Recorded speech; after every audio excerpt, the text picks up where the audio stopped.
Don't miss your chance to win big every week on The Zone. This week on Win Tickets Wednesday, you can win a family 4-pack of tickets to the Ultimate Sports Bash at the Mountain American Expo Center July 12th and 13th. Listen to The Zone all day Wednesday for your chance to win. DJ PK, we're joined now by Kyle Ireland, Utah Hockey Club insider for The Zone. Kyle, good morning. Morning, DJ PK. I'm on my way up to Park City right now for the team's development camp. It finally feels like we're actually getting some of these things underway with the draft last week. We're 2 months away from preseason. So, hockey is officially here in Utah, so it's exciting. I think the most exciting part is that the draft, while the Sphere was cool and they put on a show and all that, the draft, those guys are 2, 3, 4 years away, whatever it is, from really contributing. But that they took some of those draft picks and they went, and some of the young talent in the minor league system. And they went and got 2 defensemen, including one, a Stanley Cup champ, who's been they say he's a number 1 defenseman. So if they upgraded the defense enough, because it was bottom third in the NHL last year, that this could be a playoff team. What do you think? Yeah, had they not gone on a losing streak in the middle of the winter last year, a lot of people thought they were in the middle of playoff contention, and then, rumors about relocation from Arizona were swirling around the team, getting into their heads, like Phil Armstrong told us yesterday. And he thinks that, just having some stability this season with these added pieces is definitely going to help them kind of lock in and take their team to another level. He wants some consistency out of this team this season as opposed to what they've been dealing with. 4 years ago when they tore this thing down, DJ, they were probably one of the worst teams in NHL history, if not the worst. And so being able to kind of do almost similar to, I heard you talking a little bit ago about, the Jazz, kind of their rebuild process. This hockey club is in a very similar position. They're 4 years into a rebuild, so maybe a couple of years ahead as far as where the Jazz are at. But they have some nice young pieces, and you mentioned those trades that they made there on Saturday. And Sergachev, he comes in, like you said, 2-time Stanley Cup winner. He missed quite a bit of time last season with a broken leg, and so they're getting a guy who, he's won at the highest level, but he's also coming off of a down year, and so being able to bring in a guy like that, you're wanting to see, health-wise, it seems like Utah's fine with everything as far as his injury is concerned there. He came back during Tampa Bay's postseason run before it ended, and I think that, if you look at their roster construction, as of a couple of weeks ago, they didn't have any defensemen even signed. And so adding a guy like that, they signed Sean Durzi yesterday. We'll talk with him later today as well up in Park City and talk about, his signing. But, yeah, they're adding some nice pieces, some guys that are in their mid to late 20s as well to add to some of the youth like, Logan Cooley, who was on the all-rookie team this year. So they have some nice pieces, some talent. They're slowly building and coming out of this rebuild. But, as far as playoff contention is concerned, I would say that they're probably a couple of years away and even a few more pieces out from being serious contenders. But they're up on the up and up. You mentioned Durzi. He's going to be available to the media, and you will talk to him. What does he bring? Yeah, he's a guy that's been with the club for a couple of years now, and, they signed him to a multi-year contract. I think that as you look at like a guy like Sergachev, he's coming in. He signed an 8-year extension with Tampa Bay a couple of seasons ago, and so he's locked in for another 7 seasons. I think he's under contract until 2031. Sean Durzi signs 3-year deal, 4-year deal with the team.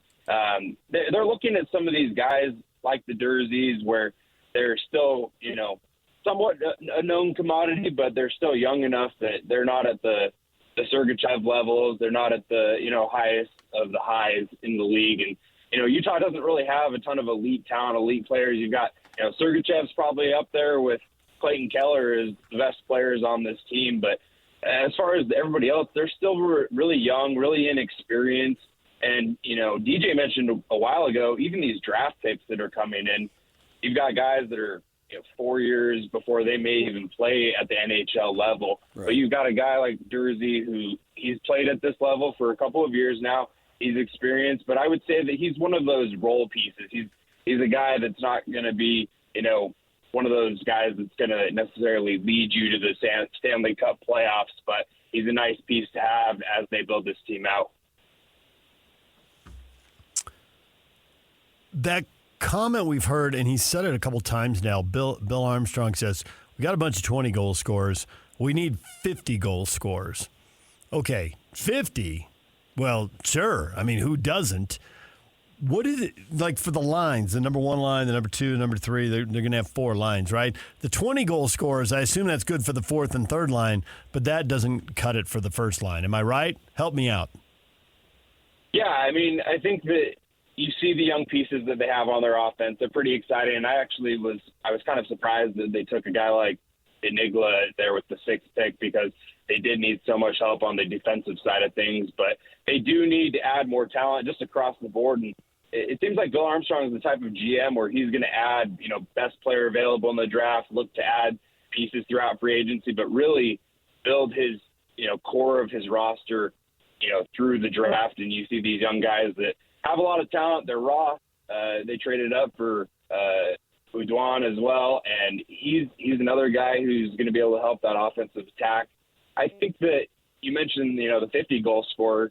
They have some talented pieces there, but they're really looking to have that home run hit come into this situation in the next couple of seasons. That's what's so fascinating about hockey as well. It's very similar to Major League Baseball where you bring in some young pieces, but it's really a developmental league kind of situation as opposed to the NFL or NBA where you expect your first and second round picks to immediately come in and make a contribution. And if they don't, they're not on the team in 2 or 3 years. So a 50-goal scorer, that's what you kind of hope Enigla comes into becoming in the next, 4 years or so. He's obviously got a pedigree with his dad being an outstanding player for the Calgary Flames, a Hall of Famer type player. And, I think that it's exciting because Utah has some really young pieces. I mentioned Cooley earlier. He was a draft pick a couple of seasons ago, and you saw him make the all-rookie team this last season. He's a guy that is going to be a guy that, Utah fans are going to, buy jerseys for over the next couple of seasons. He's going to be becoming, if he continues on the trajectory that he's on, he's going to be one of those star pieces on this offensive line. And so I think that they've got a lot of interesting talent. They've got some nice pieces, both on the offensive and the defensive lines of things. But I would say that, 50 goal scorers, they're tough to come by, but when you hit on one, it's a guy that you want to lock up and keep in your club for, a 7-8 year contract kind of thing. You talk about this draft and down the line buying jerseys. I'm going to ask you about fan favorites. As part of the Tampa Bay deal to get Sergachev, they gave up Mosier, and he was a little bit of a fan favorite in Arizona from what I understand. Who do you think will develop? And now you got to have a personality, too. You just can't be a quiet guy. You got to be out there and show some, and the fans got to identify. Who do you think going into this inaugural season that will be? Yeah, I mean, I think the leading candidate so far is probably Liam O'Brien, just based off of the Spicy Tuna nickname. It's gotten some nice engagement from the fan base. You saw him talk at the welcome party back in April at the Delta Center, and a lot of people have really attached themselves to him. But he's more of one of those role-type players as well. I think once the season gets going, you see these players hit the ice. You're going to look at, Clayton Keller, Logan Cooley. Back in the net, you've got Connor Ingram. Those are the guys that are going to be most exciting to fans. You're going to see. I mean, I kind of think back to Donovan Mitchell's rookie season, for instance. The Jazz were coming out of that offseason with Gordon Hayward leaving. Not a lot of excitement other than, Mitchell's potential as a lottery pick. And he comes in and he immediately becomes that punch that the fan base, needed to rally around. And he became a fan favorite very, very quickly that rookie season.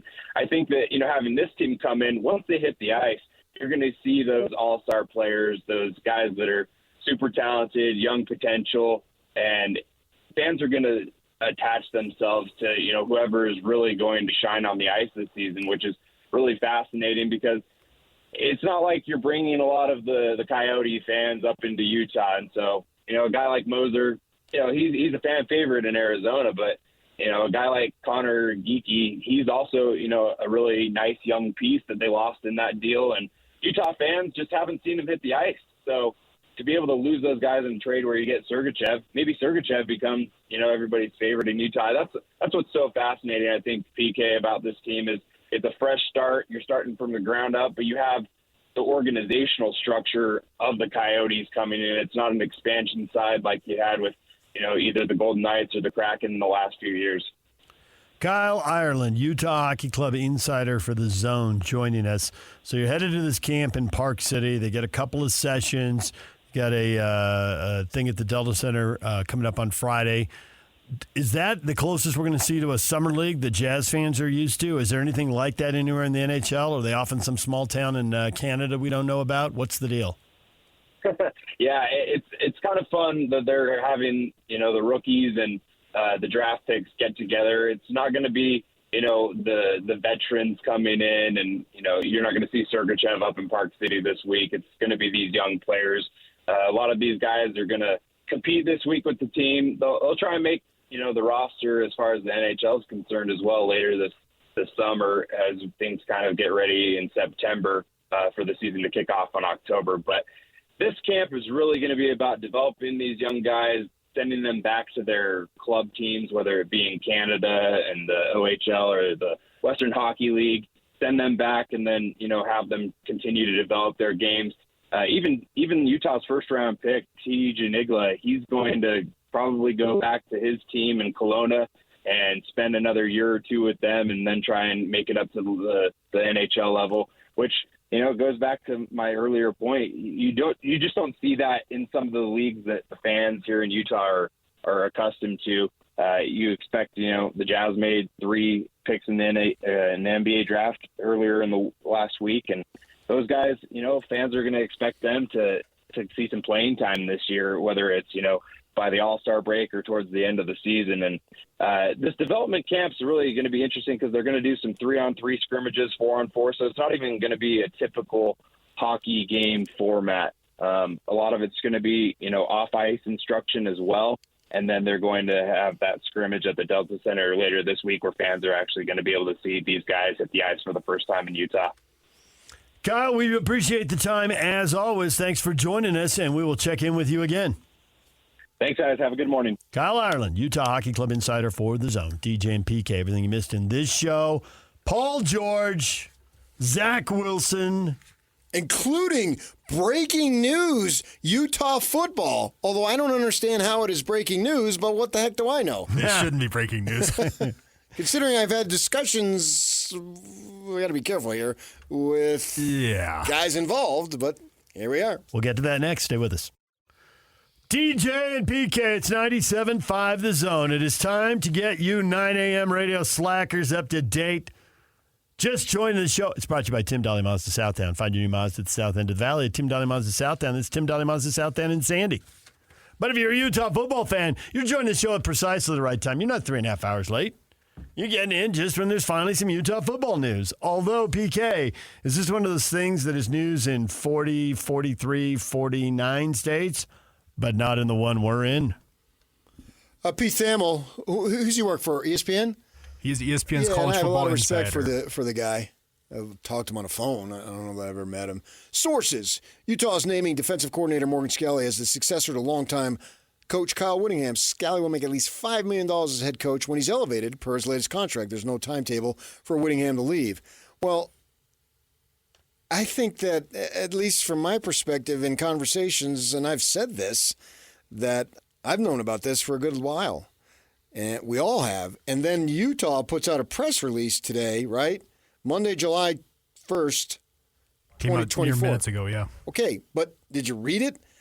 U of U Director of Athletics Mark Harlan shared that the University of Utah entered in a new employment agreement with Utah football defensive coordinator Morgan Scalley on November 23rd, 2023.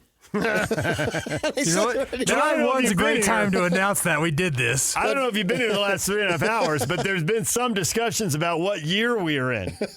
We are no longer in 2023. Right. So they entered into this agreement in November. Hey, we're holding it for July 1st, okay? That formally designates Scalley as the football coach in waiting. Well, yeah. What do you think? You think Scalley said, hey, can you hold it until we're out of the Pac-12? Well, I mean, they're it's too emotional. It's too emotional. June 30th, the Pac-12's over. Today's July 1. Although actually, they don't. Bang. The grant of rights spiel doesn't end until August 1st. They I push think, until so. August. Well, then they've got to hold on for But the another Pac-12 month. network went off the air yesterday. It did. So, this is. I don't understand how it's news, but if he wants to put it out there and they put out the press release, minimally we've known about it since November, and I've got to be careful about what I say because I don't want to give folks up. But there is no doubt I've known about it for months. In multiple conversations with multiple people, and we'll just leave it at that. Now, the big thing here is there is no timetable for Whittingham to leave, and there's not. That's the big, to me, that's the big thing. As Kyle has not decided, there's a lot of talk going back and forth. And when you turn 65, which he does in November. Of course there's talk. Yes, duh. Obviously. But he's going to coach this year, obviously, and that's all that matters. And the succession plan is there. And Scally is a disciple of Fred Whittingham. That's what this thing goes to. It starts with Fred. And it goes down I love when you do this. to Kyle, and it goes down to Jay Hill, and it goes down to Kalani, and it goes down to Gary Anderson, and it goes down to Morgan Scally.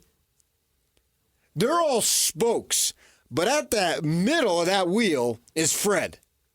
I think of it as a coaching tree. He is the trunk. Yeah, and that's a great thing for the U of U. And Scally knows what it takes. There's a huge analogy here. The reverse, the upside down world, is that basketball had success but didn't have the coaching tree. And how's that gone for basketball? And if you look at successful coaches, college and pro, Andy Reid is a great coach, and he worked for Holmgren, who was a great coach and a Super Bowl champion in his own right, who worked for Bill Walsh, who was a great coach and a 3-time Super Bowl champion, who worked for Paul Brown. I mean, you go back through the decades.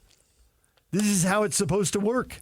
And that doesn't mean that everyone who worked for Bill Walsh turned into a great head coach, or everyone who worked for Holmgren turned into a great head coach. And it doesn't mean that everyone here.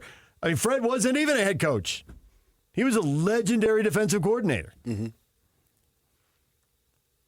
Yeah. So this is how it should work. Whether it will actually work, stuff can go wrong.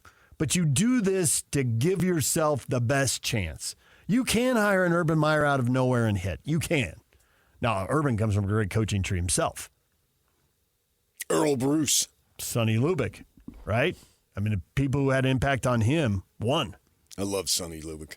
A lot of people did. Yeah. Love talking to him in the basketball season when I'd see him over there when we'd go over. Phenomenal job. To me, there's a Utah way to win. And Morgan is up to his eyeballs in the Utah way to win. And what he'll need to do, my guess, is that he'll need to hire an offense coordinator when he takes over. That makes sense. And he'll need to have an offensive staff. But the Utah way has been established, and it is a way that works season after season, and it'll continue. And I don't want to say this is a great day for Utah, because it's been a great day. And this is to people in the program, this has been, and I've talked about it a million times over. I don't even think it's people in the program, PK. I think Well, there's I mean, somebody around the program. Yeah, okay, right. Not I was going to say, literally there's in a the program. season ticket holder listening to us who sits in row 23. A fan of the program. Who's a fan, right. Right. But they're dialed in. They read, and it's Utah, so maybe they talk to somebody who talks to somebody who's the brother of somebody. Yeah. And they're like, well, yeah, it's Morgan. This is a national guy writing it because somebody in Arizona or Colorado or Texas. That's fine. Yeah. I mean, West Virginia's trying to figure out these new schools. Oh, they know who Kyle is. Because they're a hardcore fan, and they're like, oh, okay. They got somebody in-house whenever he's done. But this is weird that you put out a press release July 1st that it happened in November. Well, yeah. It was decided in the Utah way, okay? It was decided in November, but it won't happen for months or years. Yeah, but it's just so weird. November 23rd is when you sign it, and then July 1 of the next year. Yeah, put yourself out there in the. I guess they wanted to make it officially official. Yeah. So now I've been saying, I believe, because I had to say that because I'm told, hey, don't say it. But okay, but so you can say it that I believe. Well, now I don't have to say I believe.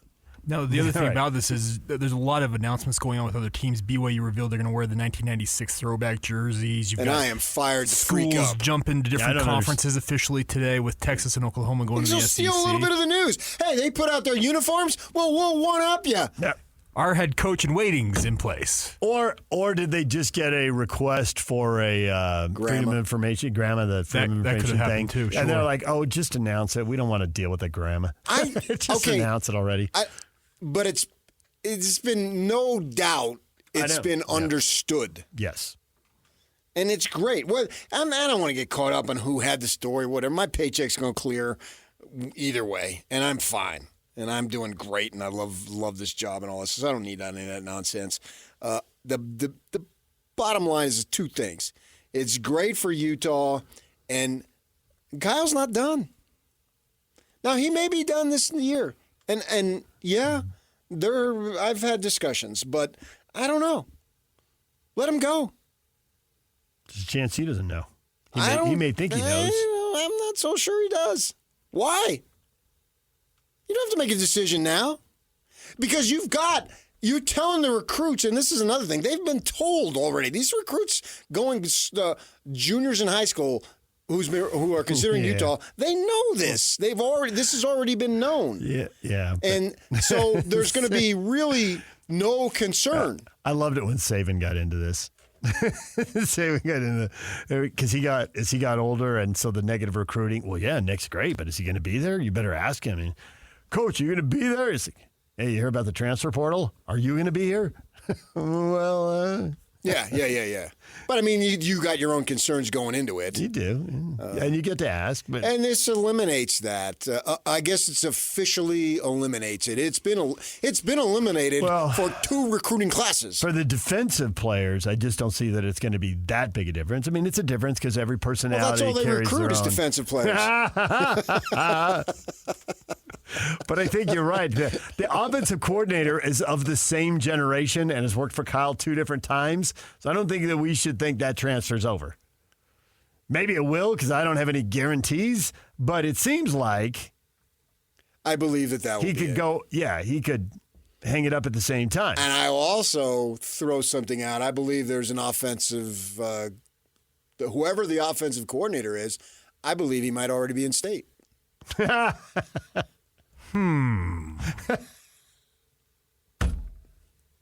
Maybe. Okay. Maybe. I don't know. I think there's a chance that might happen. Can't rule it out. So somebody who's all about relationships. A GA at Southern Utah might be the OC. Don't cover your tracks. I'm just saying. I don't know. I thought they were at Utah Tech. I don't know. Could be. What's Steve Clark? Steve Clark's at Utah Tech. I just picture PK on the beach with palm frond, just covering. Get rid of those footsteps. We'll see. Well, we first don't know when it's going to happen. And to a degree, Scally wants it to happen today. It's not going to happen today. Of course he wants to have it happen. But he'll be patient. He has to. He has no choice. So there's that. Right. Right, unless he gets an offer that blows him out of the water someplace else. But I would say that's about a 1% chance. This is the place to coin a phrase. And it's so or to close. Steal a phrase. Yeah. It really is. Yeah. I mean, when you're waiting for something to happen, you want it to happen. Does it really matter if it happens in a year or 2 or 3? Yeah, no, it does not. But in the time that you're doing it. It seems like it when you're in the middle of it. Yeah. But he'll be fine. DJ PK, it's 97.5 The Zone. We got like 5 minutes here to recap what's happening in the show. Markkanen. Do the Jazz get somebody to go with him? Yeah. Kind of in his age group, his Drew generation? Eubanks. No. Yes. 2 years, $10 million. Jazz signed Drew Eubanks, who was with Phoenix last year.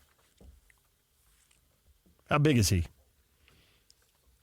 His size? Yeah. He's 6'10", 6'11". He's got a nice body. They didn't really like him in Phoenix, just from people I had spoken to about. Any specific reason why, or you just didn't have it? I didn't watch the Suns enough to know, and because I didn't watch the Suns enough to know, I didn't know, and I was always baffled why he was viewed as sort of I don't want to say scapegoat, but like a whipping boy. Mm-hmm. It's like, oh my gosh, here he is. And there was no doubt that he was going to leave. So there you go. So goodbye, Yurt 7. Hello. I never said hello to Yurt 7 in the first place. It seemed like passing through. Yep. He's got a nice body. Maybe they overpaid him. You can argue they overpaid him. You can argue that Kevin O'Connor's talking about, if you want to get somebody, you got to overpay him.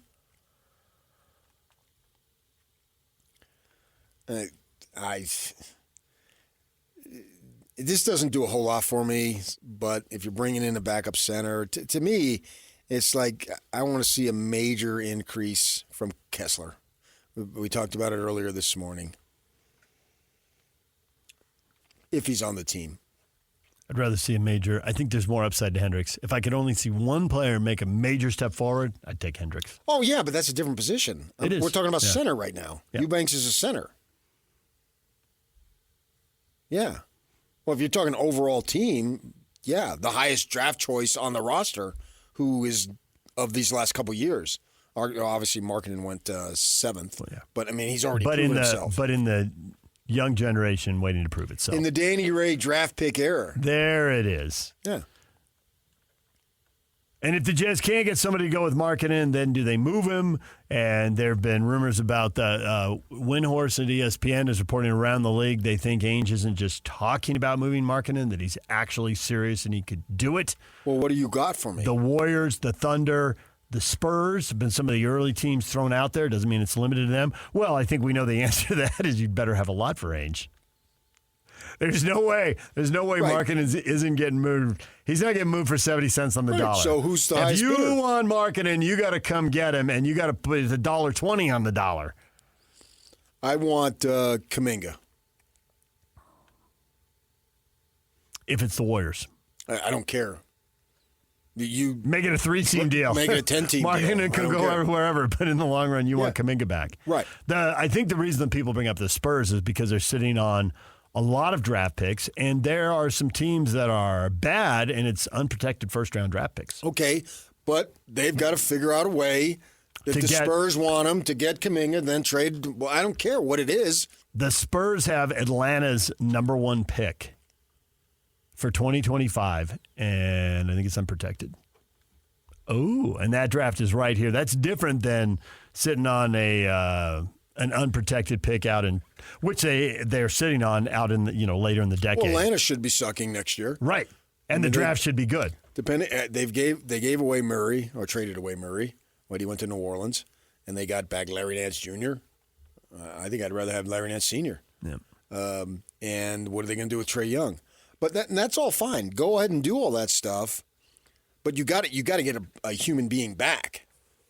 You would think, yes. And I want Kuminga. Much as we saw with the Minnesota and Cleveland trades. There were people and prospects. I want Kuminga. And the Warriors are in the mix because Klay Thompson could be on the move, and like Paul George, he doesn't really fit the No, Jazz I want Kuminga. timeline. But the Warriors get in on this deal because Am I making myself clear? you a long time ago. Think multi-team deal. The Warriors are in moving Klay Thompson, and I want Kuminga. the Jazz are moving Markkanen. And I want The Kuminga. Spurs have draft picks to move. And you know who I want? I do. Of all the players in the world. But I'm just saying to you fans who run the trade machine out there, don't stop at the 2-team trades. Get some 3- and 4-team trades going. Let's go. I think 4 is the record. The and Jazz did a 4-team trade for You know Daniel who Marshall. I want out of those back in 4 the day. teams? Kuminga. Kuminga. Kuminga here. Okay. And now Utah's put out a thing on Twitter. They're making this 7 months later, official. I wonder. Do you think this is okay? What went into this? The first thing I thought was, and I remember Chris Hill talking about this. Why are we doing all the grammar requests? Just release them. Just don't go through the song and dance and the requests and all the paperwork. Right. Just type it up in 2 paragraphs, put it out, and let's get on with our day, right? Yeah, and Chris went from being super protective of all that information, And he was right. to just hey, type up 2 paragraphs and let's get on with it. Yeah. He was right. And so it could be that. But then when I think it was Yak who brought up that BYU announced, I think it's the Kansas State game, they're wearing the unis. 1996 flashback, which, by the way, I didn't like the throwback. Yeah, flashback. The throwback uniforms, the drop shadow was a thing. NFL teams wore it, college teams wore it. It's very much a 90s thing. Yeah, it was very much, I didn't like it. And the other thing about this is that white on white that BYU's wearing, they wore that white on white one time in that 1996 season. In Seattle against Washington when they lost. Yeah, but I thought they wore it in the bowl. Did they wear the white? I thought they wore it in the Cotton Bowl. Maybe but I they could did. be wrong. Okay, but they're playing. And they're going to wear this against Kansas State. I think when BYU wears Yeah, that's what I thought. The connection, Kansas State, Kansas It's the State. connection. They're going to be playing. It's the Big 12 opener. that white shirt, white pants look, that looks good. That's a good look. I just don't like the drop shadow thing. But it's like you said, what does it matter? Go win the game. By the time we I was get going to say win game. Yeah, but by the time somebody's got 2nd and 4 at midfield, we don't remember anymore. But I am really baffled as to why Utah is putting this out 7 months later. I've got a suspicion you're right when you said somebody submitted a grammar request that was asking for it. That would be the logical reason. Yeah. And then the crazy reason would be to trump the rivals' uniform news. To one up somebody. Yeah. Yeah, but at this point, go ahead and do your grammar thing. Fine, go ahead and do it. I guess you're in control of the news, but everybody around the program, including a dimwit like me, knows. and you, Yeah. we've known this. Right. I don't think this is any surprise to anybody who knows a player. You know, if you're a high school coach and you got a player on the team, you probably know this. I think I have a good reason why, and I don't want to say it on the air, but I'll tell you during the break. DJ and PK, your feedback is coming up next. Stay with us. And it's all over almost here. Don't go nowhere. DJ PK, it's 97.5 The Zone. Oh, now they're having fun, people. It's time for the feedback. Yes, the people are cutting loose, PK. Okay. Anderson back to Utah as offensive coordinator. PK said it first on the air today. Laughing, crying emojis. Anderson? You said the OC could already be in state for the University of Utah. Gary Anderson. He's a DC. Yeah, I know. That's why they're laughing, crying emojis. They're having fun with it, PK. I was thinking, what, Blake Anderson? No. I didn't catch it. Yeah, that won't happen.